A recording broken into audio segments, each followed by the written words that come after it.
Hello बच्चों, तो स्वागत है आपका आपके प्यारे से चैनल में जिसका नाम है physics in HI. Hard things in easy way, otherwise Hindi in English दोनों कह सकते हैं आप। तो देखिए, जो हमारा आज का टॉपिक है वो क्या है। आज के टॉपिक की अगर बात करें तो आज का टॉपिक हमारा होगा टॉर्क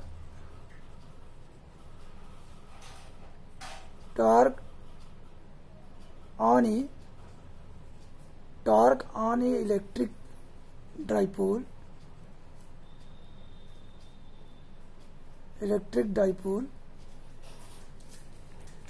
in a uniform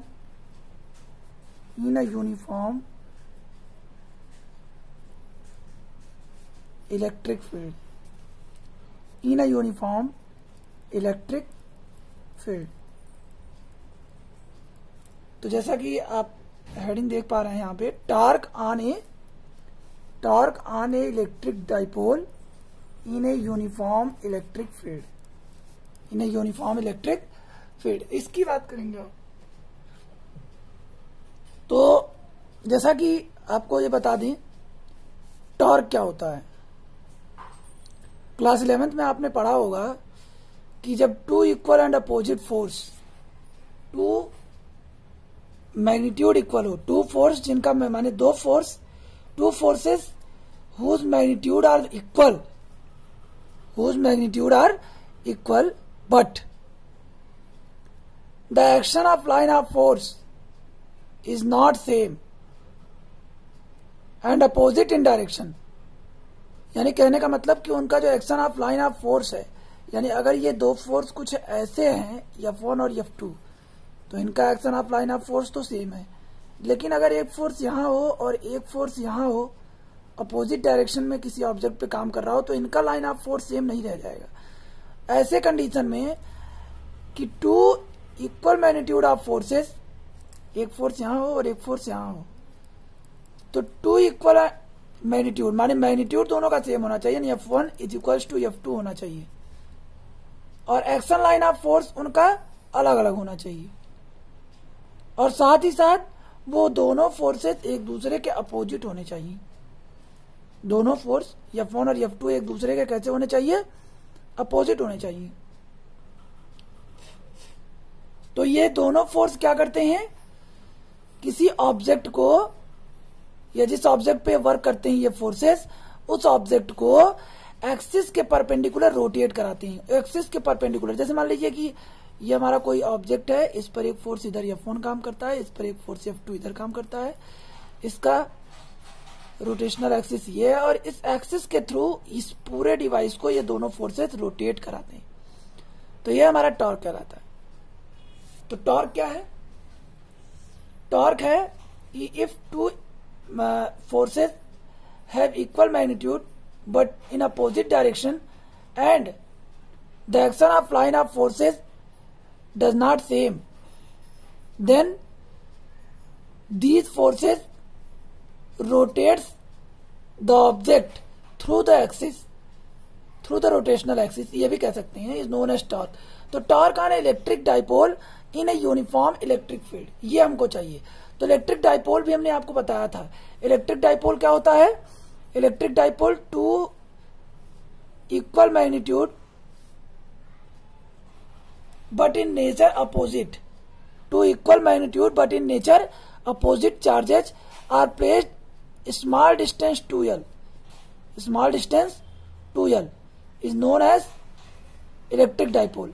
एक ऐसा अरेंजमेंट जिसमें दो मैग्नीट्यूड माने दो चार्जेज हों जिनका मैग्नीट्यूड सेम हो, पर जो उनका नेचर है वो अपोजिट हो, एक पे प्लस हो तो दूसरे पे माइनस, और एक दूसरे से स्मॉल डिस्टेंस 2L पर प्लेस हो, तो ऐसे अरेंजमेंट को क्या कहते हैं? Electric dipole. For example HCl, या फिर आप कह सकते हैं NaCl, ये सब क्या है? आपके इलेक्ट्रिक डाइपोल है। मैंने आपको पहले वीडियो में बताया था। फिर उसके बाद आपका आता है क्या? Uniform electric field. तो यूनिफॉर्म इलेक्ट्रिक फील्ड क्या होता है? यूनिफॉर्म इलेक्ट्रिक फील्ड जिसमें electric line of forces, electric line of forces same direction में हो, एक ही डायरेक्शन में हो, ये आपके क्या है, ये आपके इलेक्ट्रिक लाइन ऑफ फोर्स है, जिनका direction and magnitude will be same ना। इलेक्ट्रिक लाइन ऑफ फोर्स जिसका डायरेक्शन और मैग्नीट्यूड सेम होगा वो क्या कहलाएंगी, वो हमारी कहलाएंगी uniform electric field, uniform electric field. और ध्यान दें वो पैरेलल भी होनी चाहिए, पैरेलल, एक दूसरे से इनका जो डिस्टेंस है ये वो भी क्या होना चाहिए, एक बराबर होना चाहिए, ये डिस्टेंस भी समान माने इक्वल होना चाहिए। अगर कुछ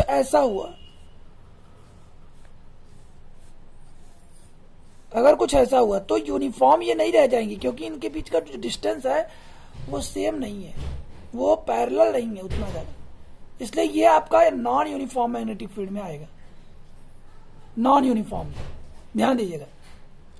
तो यहां क्या ध्यान रखना है आपको, टॉर्क मैंने आपको ऊपर बता दिया क्या होगा, आप ध्यान दीजिएगा, 2 इक्वल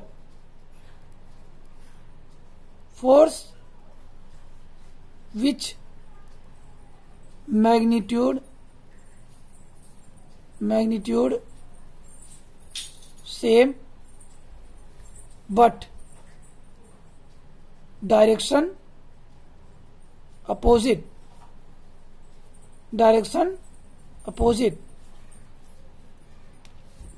और क्या करेंगे, which rotate an object through rotation axis then which is known as torque. इसे हम लोग क्या जानेंगे, टॉर्क जानेंगे, कि हमारे 2 इक्वल फोर्सेज हैं, एक दूसरे से सेपरेट हैं स्मॉल डिस्टेंस पर, और उनका मैग्नीट्यूड तो सेम है बट डायरेक्शन अपोजिट है, और उनका लाइन ऑफ एक्शन वो भी अलग अलग है। तो वो क्या करते हैं, उस ऑब्जेक्ट को रोटेट कराते हैं, उस ऑब्जेक्ट को क्या करते हैं, रोटेट कराते हैं उस एक्सिस के थ्रू, उसके एक्सिस के थ्रू। तो ये हमारा आपका क्या होगा, टॉर्क। तो टॉर्क मैंने आपको बता दिया, ये आपका क्या है, इलेक्ट्रिक डाइपोल हमने आपको बता दिया। फिर आपका क्या आता है, इलेक्ट्रिक डाइपोल के बाद electric field, uniform electric field आता है, जिसमें ये आपका इलेक्ट्रिक डाइपोल प्लेस है। तो अब हम बात करते हैं इसके टॉपिक। तो इसके लिए क्या करेंगे, एक यूनिफॉर्म इलेक्ट्रिक फील्ड बनाएंगे, यूनिफॉर्म इलेक्ट्रिक फील्ड, ऐसे हम लोग एक यूनिफॉर्म इलेक्ट्रिक फील्ड बना देते हैं। यूनिफॉर्म इलेक्ट्रिक फील्ड बनाने के बाद अब इसमें हम लोग एक इलेक्ट्रिक डाइपोल प्लेस कर देते हैं। यहां पे आपका इलेक्ट्रिक डाइपोल में माइनस क्यू चार्ज है और यहां आपका प्लस क्यू चार्ज, और इनका जो डिस्टेंस है वो 2l है, इनका डिस्टेंस 2l। अब अगर यहां देखा जाए तो ये आपका इलेक्ट्रिक फील्ड ही हो गया। तो यहां आप क्या करेंगे, यहां आप लिखेंगे late us consider a uniform electric field vector E in which an electric dipole AB is placed, AB है electric dipole, whose mid point हो, ये मिड पॉइंट ही उसका रोटेशनल एक्सिस होगा। तो ध्यान दीजिएगा, अब क्या करेंगे, इस अगर कोई चार्ज किसी इलेक्ट्रिक फील्ड में रखा जाता है तो आपको मालूम होगा कि उसके ऊपर एक फोर्स अप्लाई होता है। इलेक्ट्रिक फील्ड में अगर कोई चार्ज रखा जाएगा तो उसके ऊपर क्या होगा, फोर्स अप्लाई होगा। अरे भाई, इलेक्ट्रिक फील्ड की इंटेंसिटी का जब फॉर्मूला निकाल रहे थे तो वहां पे आपका क्या आता था, E is equal to F by Q. तो वहां से आपको मिलता था F is equal to Q E. यहाँ पे क्या होता था, जब किसी चार्ज को हम रखते थे तो उसके चारों इलेक्ट्रिक फील्ड बनता था, उसमें कोई टेस्ट चार्ज क्यू नॉट लाते थे तो उसके ऊपर इलेक्ट्रिक फील्ड अप्लाई होती थी, तो is equal to F by Q formula बनता था। तो इसको हम लोग एफ बराबर क्यू ही लिख सकते हैं। वही चीज यहां पर भी होगा, इस इलेक्ट्रिक फील्ड में 2 चार्ज प्लस क्यू और माइनस क्यू। तो अगर हम आपसे कहें कि बताइए इस इलेक्ट्रिक फील्ड में ये इलेक्ट्रिक डाइपोल रखा है, इसके ऊपर नेट फोर्स कितना लगेगा, इसके ऊपर नेट फोर्स क्या होगा, इस इलेक्ट्रिक डाइपोल एबी पर नेट फोर्स क्या होगा, तो क्या निकालेंगे। तो देखिए मैं आपको बता दूं कि अगर ये पॉजिटिव चार्ज है और इस इलेक्ट्रिक फील्ड में रखा है, तो जैसा कि आप जानते हैं इलेक्ट्रिक लाइन ऑफ फोर्स क्या होती है। Electric line of force positive charge के चलने के डायरेक्शन को रिप्रेजेंट करती है। क्या करती हैं? ये जो लाइन ऑफ फोर्स होती है वो पॉजिटिव चार्ज के चलने के डायरेक्शन को रिप्रेजेंट करती हैं। तो इस पॉजिटिव चार्ज के कारण, due to this positive charge, electric field में अगर ये प्लेस है तो इसके ऊपर जो फोर्स लगेगा वो ऐसे बाहर की ओर होगा,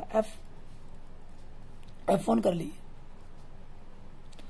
और नेगेटिव चार्ज पे जो फोर्स लगेगा इस इलेक्ट्रिक फील्ड के कारण वो इधर होगा, यानी इलेक्ट्रिक फील्ड के अपोजिट डायरेक्शन में। तो F1 इधर और F2 इधर हो गया।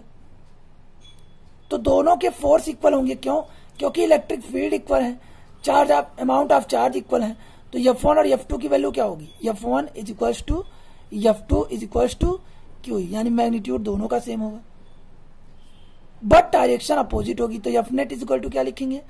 Fnet इज इक्वल टू लिखेंगे हम लोग vector F1 plus vector F2। तो ऐसे कंडीशन में क्या हो जाएगा? यहाँ हो जाएगा आपका F1 माइनस F1, चूंकि F2 is equal to F1 है तो F1 से F1 cancel is equal to 0। तो Fnet इज इक्वल टू क्या हो जाएगा? 0, यानी इसके ऊपर जो नेट फोर्स लग रहा है वो 0 है। यानी यूनिफॉर्म इलेक्ट्रिक फील्ड में, अगर यूनिफॉर्म इलेक्ट्रिक फील्ड में कोई इलेक्ट्रिक डाइपोल रखा है तो उसके ऊपर नेट फोर्स कितना लगता है? 0। ऐसे भी आप देख सकते हैं, ऐसे भी आप देख सकते हैं। जैसे इलेक्ट्रिक डाइपोल है तो इलेक्ट्रिक डाइपोल का नेट चार्ज कितना होगा? 0 होगा। तो अगर फॉर्मूले की बात करें F equal to Q into E, तो Q की जगह 0 रखा तो F इक्वल टू क्या आया? 0 ही तो आया। F इक्वल टू क्या आया? 0 आया। तो देखते हैं आगे डायग्राम की बात करते हैं। तो देखिए यहाँ पे इस इलेक्ट्रिक फील्ड में ये जो हमारा इलेक्ट्रिक डाइपोल है ये कंसीडर करते हैं कि चार्ज के साथ थीटा एंगल बनाता है। चार्ज के साथ क्या करता है? थीटा एंगल बनाता है। ध्यान दीजिएगा एक चीज इसमें कि अगर इसमें Fnet फोर्स 0 है, इलेक्ट्रिक डाइपोल पे Fnet 0 है, तो ऐसे कंडीशन में क्या होगा? ऐसे कंडीशन में दो चीजें होंगी। एक तो आपका ट्रांसलेशनल मोशन, कौन सा मोशन? ट्रांसलेशनल माने ये आगे तो नहीं बढ़ पाएगा क्योंकि Fnet 0 हो गया। ट्रांसलेशनल मोशन हमारा हो जाएगा 0, यानी ये आगे नहीं बढ़ पाएगा। और दूसरा रोटेशनल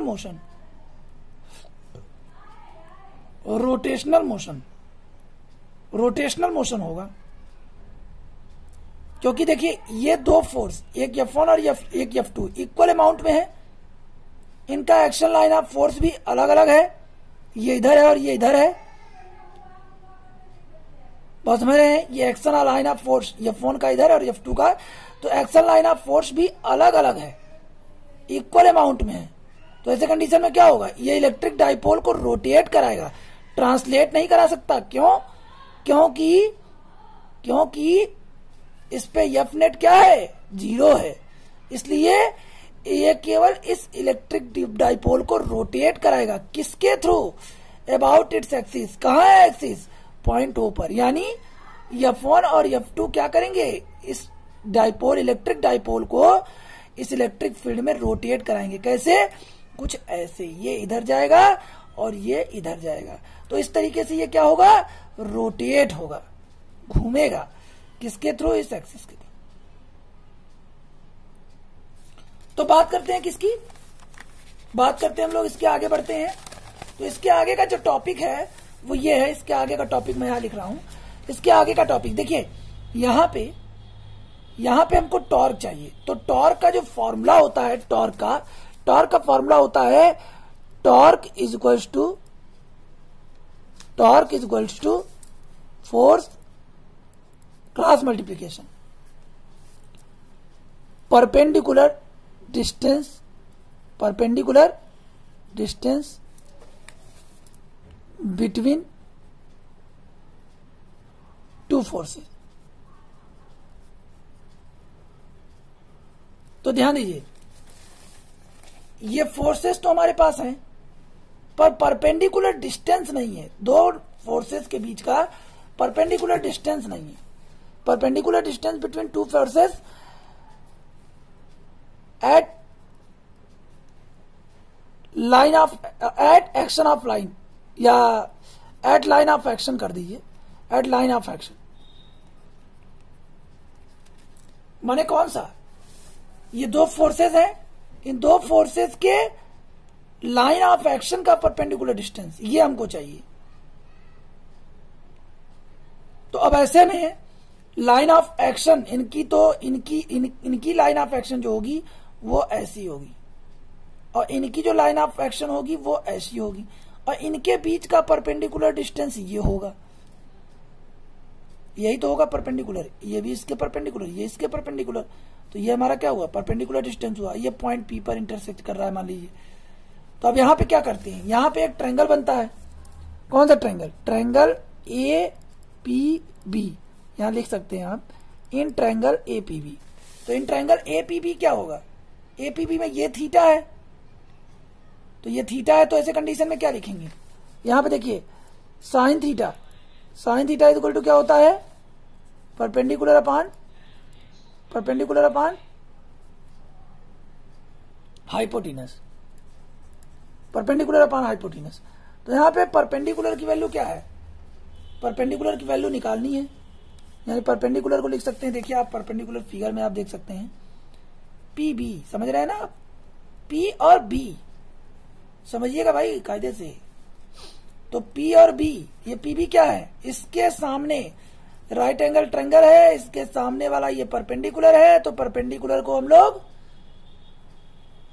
यहां लिख देंगे। तो लिखेंगे तो क्या होगा, ये पी की जगह पी बी, क्योंकि यही तो हमारा परपेंडिकुलर डिस्टेंस है। देखिए पी बी हमारा क्या है, परपेंडिकुलर डिस्टेंस, और हाइपोटेनस क्या है, ए बी, हाइपोटेनस क्या है, ए बी, और ए बी का डिस्टेंस कितना है 2l, तो इसको भी लिख दीजिए अपान ए बी लिख दीजिए, बाद में लिख लेंगे, साइन थीटा यहां हो जाएगा। तो P B is equal to क्या हुआ, ए बी साइन थीटा, यानी P B is equal to क्या हो गया 2l साइन थीटा। तो यहां देखिए टॉर्क का जो फॉर्मूला हमारे पास आया, तो टॉर्क को हम लोग टाउ से रिप्रेजेंट करते हैं, किससे रिप्रेजेंट करते हैं, टाउ से। तो tau is equal to F cross, यहां पे ए बी की जगह क्या लिखा है 2l साइन थीटा, यही लिखा है, लिख दिया, tau is equal to F into 2l sine theta. क्योंकि परपेंडिकुलर डिस्टेंस चाहिए था, तो परपेंडिकुलर डिस्टेंस के लिए हमने क्या किया, ये वैल्यू निकाल ली। ये हमारा क्या है, परपेंडिकुलर डिस्टेंस, ये तो हमारा परपेंडिकुलर डिस्टेंस है पीबी, देखिए आप, ये हमारा परपेंडिकुलर डिस्टेंस पीबी है। आई बात समझ में, आगे बढ़े, कोई दिक्कत नहीं है। अच्छा आगे देखते हैं। अब जैसा कि आप देख सकते हैं यहां हमारे पास F इज इक्वल टू क्या आया है, यहां हमारे पास F is equal to Q ही आई है। F इज इक्वल टू क्या आया है, force is equal to Q into E. तो force is equal to Q into E आई है, तो वो वैल्यू भी यहां पे रखेंगे, वो वैल्यू भी यहां पे रखेंगे। तो यहां लिखेंगे क्या, tau is equal to Q E into 2l sine theta. तो torque tau is equal to क्या लिख सकते हैं, Q into 2l E sine theta. तो देखिए भाई हमने आपको बताया था यहां पे क्यू, यहां पे कर लीजिए इंटू करके, तो यहां देखिए क्यू इंटू 2l, तो आपको मैं बता दूं Q into 2l is equal to क्या होता है, पी होता है। Q into 2l is equal to क्या होता है, पी। पी क्या है, इलेक्ट्रिक डाइपोल मोमेंट, मैंने आपको बता दिया है। तो टाउ इज इक्वल टू क्या होगा, P cross E sine theta, माने P tau is equal to P sine theta, tau is equal to P sine theta. इसे आप वेक्टर फॉर्म में कैसे लिख सकते हैं, tau vector is equal to vector P cross vector E, ये लिख सकते हैं आप, हो गया, tau is equal to vector P cross vector E. आपने कक्षा 11 11th में पढ़ा होगा, 11th में पढ़ा होगा कि टाउ क्या है, वेक्टर क्वांटिटी है। टाउ क्या है, वेक्टर क्वांटिटी। आपको मैं उसमें बताया भी क्या होगा, product of two vectors. Product of two vectors में दो प्रकार के प्रोडक्ट होते थे, प्रोडक्ट ऑफ टू वेक्टर्स। तो प्रोडक्ट ऑफ टू वेक्टर्स में दो प्रकार के प्रोडक्ट होते थे। एक आपका होता था vector A dot vector B, जिसे हम लोग क्या कहते थे, स्केलर, और इसकी वैल्यू क्या आती थी, vector A dot vector B is equal to A B cos theta. और एक होती थी क्या, vector A cross vector B, जिसकी वैल्यू क्या आती थी, ए बी साइन थीटा। तो यहां पे देखिए आप, ये अगर एक तरीके से समझिए, ये ए है ये बी है, तो इनका मल्टीप्लाई करने पे क्या होगा, ए बी साइन थीटा आएगा। तो यही तो यहां पे दिया है, तो यहां पे ये क्या होगा, वेक्टर क्वांटिटी होगी, क्योंकि साइन थीटा है इसके साथ, क्योंकि क्या है, साइन थीटा है इसके साथ। तो टॉर्क का फॉर्मूला क्या बन जाएगा, tau is equal to P E sine theta, और इसका vector form vector tau is equal to vector P cross vector, ये बन जाएगा, ये बन जाएगा हमारा tau is equal to P sine theta और vector tau is equal to vector P cross vector E. आगे बढ़े, देखिए आगे बढ़ते हैं, उससे पहले हम लोग मैं आपको एक बार फिर से बता दूंगा कि यहां पे जो आपको दिया गया है फिगर, इस फिगर में यूनिफॉर्म इलेक्ट्रिक फील्ड जो कि आपको दिया हुआ है, क्या है, यूनिफॉर्म इलेक्ट्रिक फील्ड है। तो इस यूनिफॉर्म इलेक्ट्रिक फील्ड में एक electric dipole A B place किया है मैंने, अभी लिखेंगे इसी तरीके से, let us consider a uniform electric field vector E and electric dipole in which an electric dipole AB is placed, और क्या, then due to the electric field force F1 and F2 act at the charge plus Q and minus Q in equal magnitude but in opposite direction because